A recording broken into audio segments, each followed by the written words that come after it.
আসসালামু আলাইকুম। প্রবাসী জীবনে সফলতা অর্জন করতে হলে আপনার ধৈর্য ধরা ছাড়া কোনো উপায় নেই। আপনি যত ধৈর্যশীল হবেন প্রবাসে ততটা সফলতা পাওয়ার সম্ভাবনা বেশি থাকে। কেননা প্রবাস এমন একটা জায়গা, এখানে আপনি চাইলেই তাড়াহুড়া করে কোনো কিছু করতে পারবেন না। এখানে ধৈর্য ধরতে হবে, আপনাকে প্রচুর পরিশ্রম করতে হবে, সেই সাথে আপনার তীক্ষ্ণ বুদ্ধিসম্পন্ন থাকতে হবে। কেননা প্রবাস এমন একটা জায়গা, এখানে আপনার সার্টিফিকেটের একটি গুরুত্বপূর্ণ থাকে।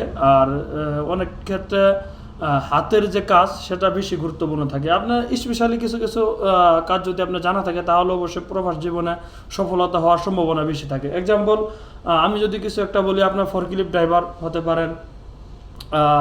ম্যাক্সিমাম ফ্যাক্টরিতে ফরক্লিফট ড্রাইভার লাগে। আপনারা জানেন যে এই দেশে কিন্তু গাড়ি লোডিং আনলোডিং করার ক্ষেত্রে ফরক্লিফট ড্রাইভার সবচেয়ে বেশি গুরুত্বপূর্ণ। এমন কোনো ছোটো ফ্যাক্টরি পাবেন না যেখানে দুই তিনটা চারটা ফরক্লিফট ড্রাইভার না থাকে। অতএব আপনি যদি প্রবাস জীবনে সফলতা হতে চান, তার এক নাম্বার একটা পেশা হতে পারে, সেটা হলো ফরক্লিফট ড্রাইভার। এটা কিন্তু খুবই চাহিদামূলক একটা পেশা।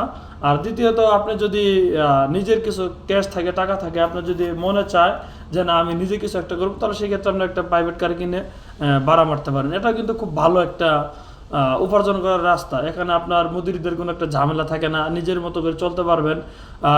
আপনি কেয়ারফুলি যদি চলাফেরা করেন, যদি আপনি টার্গেট থাকে টাকা ইনকাম করার, তাহলে প্রাইভেট কার কিনে ভাড়া মারতে চাইলে আপনি ভালো টাকা ইনকাম করতে পারেন। এটা একটা ভালো উপায়। আমি যতটুকু আমার প্রবাসী জীবনে যতটা ধারণা, আমি এই ধারণার উপর ভিত্তি করে কথাগুলো বলতেছি। অনেকে আমার সাথে একমত নাও হতে পারেন, সেটা আপনাদের ব্যক্তিগত ইচ্ছা, কিন্তু এটাই বাস্তব। এটা আমি যতটুকু এতদিন প্রবাসে থাকাতে আমি যতটুকু বুঝতে পারছি, এটাই বাস্তব। তারপরে আরেকটা হলো, আপনি যদি এখানে টেকনিশিয়ানের কিছু কাজ পারেন, যেমন আপনার কারেন্টের, এরপরে আপনার দেখা গেছে ফ্যাক্টরিতে বিভিন্ন ধরনের টেকনিশিয়ানের কাজ থাকে। তারপরে আপনার যদি বিশেষ করে যে রাজমিস্ত্রির কাজ বাংলাদেশে যেগুলো বলে, এই দেশে বলে আপনার সরি আই ফরগেট, যাই হোক, আপনি রাজমিস্ত্রির কাজ যদি পারেন, এই দেশে একটা রাজমিস্ত্রির যুগালির কাজ বেতনে কিন্তু ঘন্টায় 10 রিয়াল। অতএব খেয়াল করেন, আপনি যদি ঘন্টায় 10 রিয়াল করেন, তাহলে দিনে যদি 10 ঘন্টা ডিউটি করেন 100 রিয়াল। একটা ফ্যাক্টরিতে 100 রিয়াল স্যালারি কখনো দিনে আসে না। তো আপনি এই সৌদি আরবে আমরা বাংলাদেশিরা যে সকল ভিসা নিয়ে আসি নর্মাল, এগুলাতে সর্বোচ্চ স্যালারি ধরলে 1800 1200 এরকম, হয়তো খানা খরচ 300 টাকা দেয়। এর চেয়ে বেশি স্যালারি এখন অ্যাভেলেবেল না। অতএব আপনি যদি বিদেশ সফলতা অর্জন করতে চান, আপনি পরিশ্রম করার মন মানসিকতা নিয়ে আসতে হবে। আর এই পরিশ্রম করার মন মানসিকতা, পরিশ্রম করবেন কোথায়, এটাও কিন্তু একটা কথা। কারণ পরিশ্রম, আমি একটা ফ্যাক্টরিতে চাকরি করি, এখানে আমি যতই পরিশ্রম করি আমার স্যালারি যাতাই। অতএব আমি যদি এখন একটা হার্ড ওয়ার্ক বেছে নেই, যেমন ওই যে বললাম রাজমিস্ত্রির কাজ যদি বেছে নেই, তাহলে দেখা যাচ্ছে সেখানে আমার রোদের ভিতরে পরিশ্রম করতে হবে, অনেক শ্রম দিতে হবে, কিন্তু ফলাফল অনেক ভালো। অল্প সময় বিদেশ করে দেশে পরিবারের সাথে থাকার পরিকল্পনা করা যায়।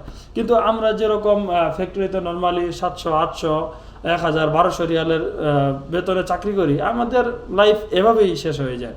ও কন্টিনিউ স্বপ্ন দেখতে আসি, বাট মাফি ফায়দা।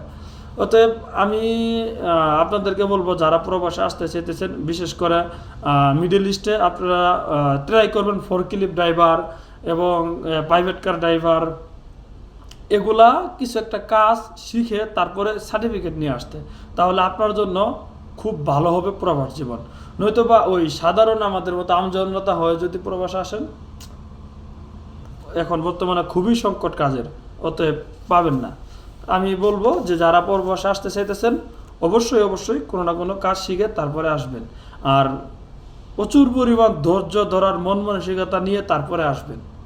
আসার সাথে সাথেই অস্থির হওয়া যাবে না, তাহলে কখনো আপনার জন্য প্রবাস জীবন সুখময় হবে না।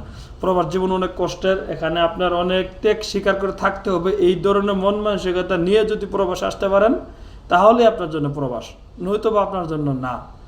যদি আমার কথাগুলো ভালো লাগে, অবশ্যই ভিডিওটি শেয়ার করবেন, লাইক কমেন্ট করে আমার পাশে থাকবেন। ভালো থাকবেন। আসসালামু আলাইকুম।